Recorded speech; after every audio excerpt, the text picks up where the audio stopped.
증거 대신 여론전을 펼치는 거 아니냐. 이게 스모킹건이 될지 아니면 다시 자신에게 부메랑이 되어 돌아올지 예상, 전망을 좀 해주십시오. 이재명 몸에 큰 점이 있다. 이재명 지자측에서는 대응 가치 없다. 이게 이제 여기저기서 얘기를 한 내용인데요.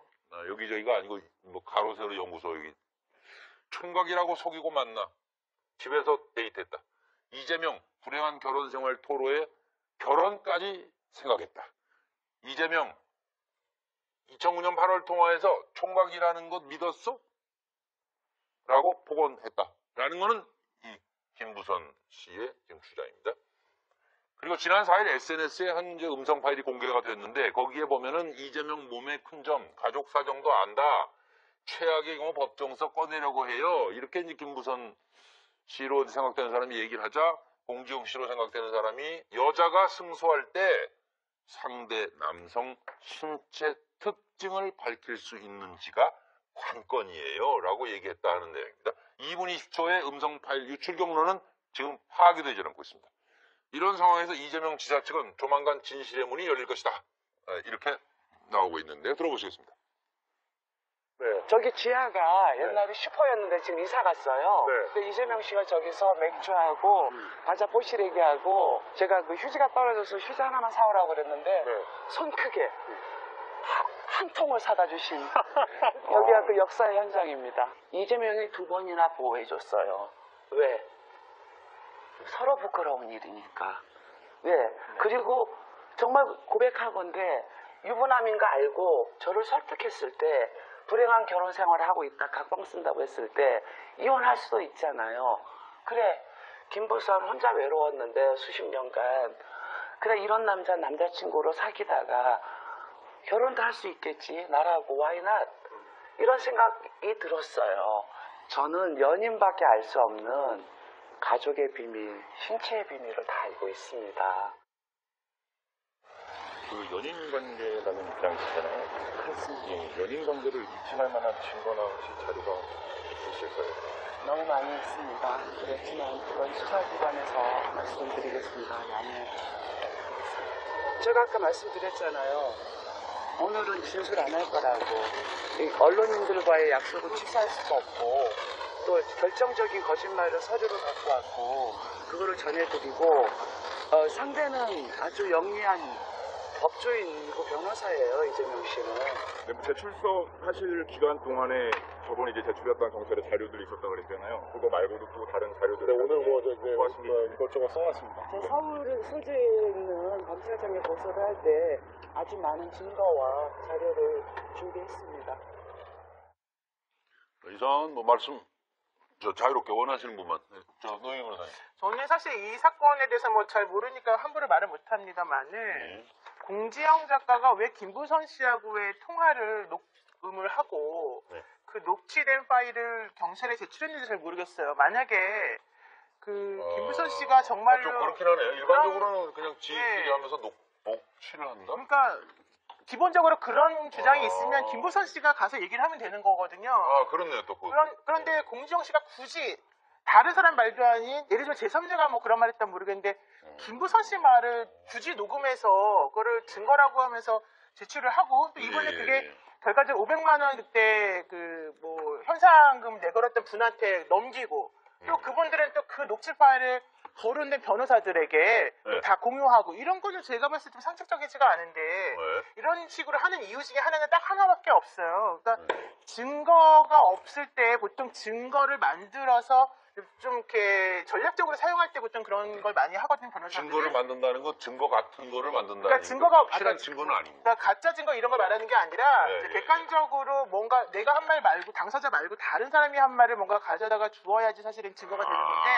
좀 그렇게 하기 위해서 일부러 좀 전략적으로 한 것 같아요. 아마도 변호사의 도움을 받아서 그런 말 했겠죠. 근데 중요한 건 공지영 씨는 특히 제3자임에도 불구하고 자꾸 여기에 상황에 이제 개입이 되어가지고 이런 식으로 하고 또 하나는 본인이 유출한 게 아니라고 또 이번에 올렸잖아요. 그런 부분들에 대해서도 사실은 조금 여러 가지 측면에서 생각해봐야 될 부분이 많지 않나. 좀 그런 부분이 좀 이상하게 생각이 들긴 합니다. 최진영 변호사님. 김부선 씨가 이렇게 했죠. 내가 증거다.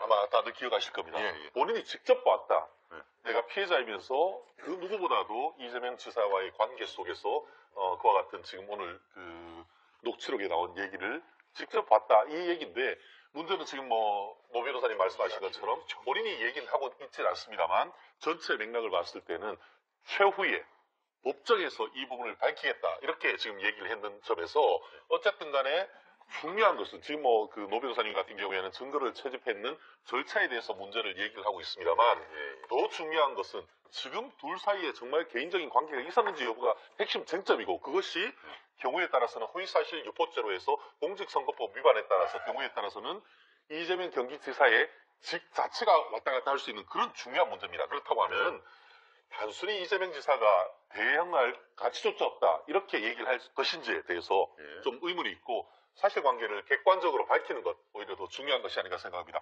더불어서 지금 그 공지영 작가가 얘기하는 것처럼 남녀 관계에 있어서의 어떤 문제가 됐을 때는 누구 주장이 정말 구체적이냐 그거에 따라서 성패가 좌우될 때가 실제로 많습니다. 예.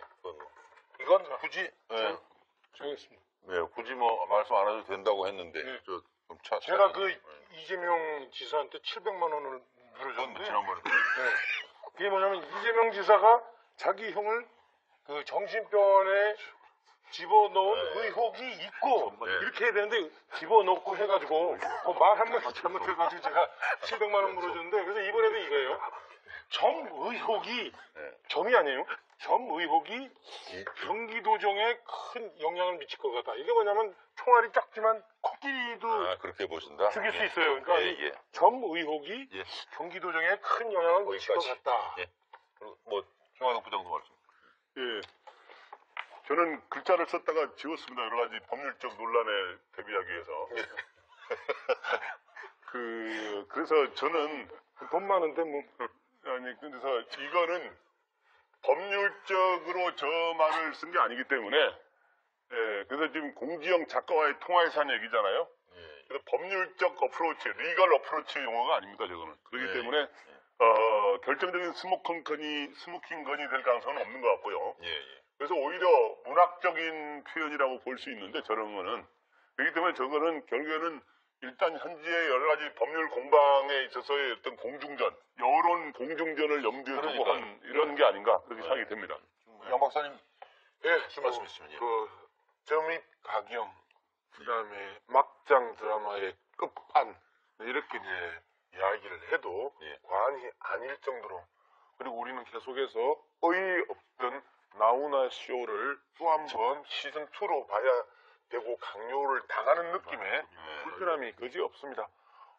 이재명 지사가 그 경기도지사 되고 나서 의료사고 방지나 의료사고 민원 해결을 위해서 병원에 CCTV를 설치해야 된다고 주장했던 거나 그다음에 수없는 많은 시민사회단체가 이야기했던 건설원가 공개를 그 경기도정에 반영하는 거나 이러한 부분에 대해서 옳고 그러면 우리가 논의하고 토론하고 그리고 이 부분에 대해서 이야기를 한다면 이재명 지사에 대한 그 이야기가 충분히 많이 할 수 있을 거라고 생각을 하는데 끊임없이 이러한 점입 가경으로 치닫고 있는 막장 드라마의 끝판을 끝까지 우리에게 강요를 하고 있는 이러한 모습들은 그 불편하기 짝이 없다.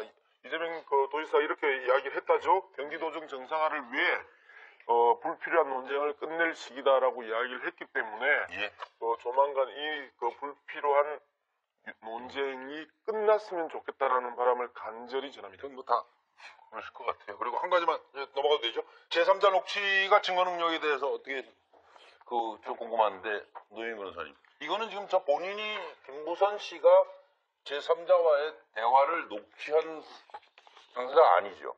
이걸 다른 사람이 한 거죠. 공지영 씨가 녹음한 거겠죠. 그렇죠. 공지영 씨하고 김부선 씨 간의 통화를 공지영 씨가 녹음을 한 것이고 여기에 대해서는 둘 간의 즉 통화 당사자가 녹음하는 것에 대해서는 통신비밀보호법 위반이 아닙니다. 그러니까 둘 간의 대화를 제3자가 녹음을 한다면 문제가 되는 건데요. 이 사건은 당사자가 녹음했기 때문에 상대방의 동의를 받을 필요도 없습니다. 그러니까 그래서 우리가 핸드폰 보통 보면은 이렇게 녹음 기능이 있잖아요. 그럴 때 문제가 안 되는 거예요.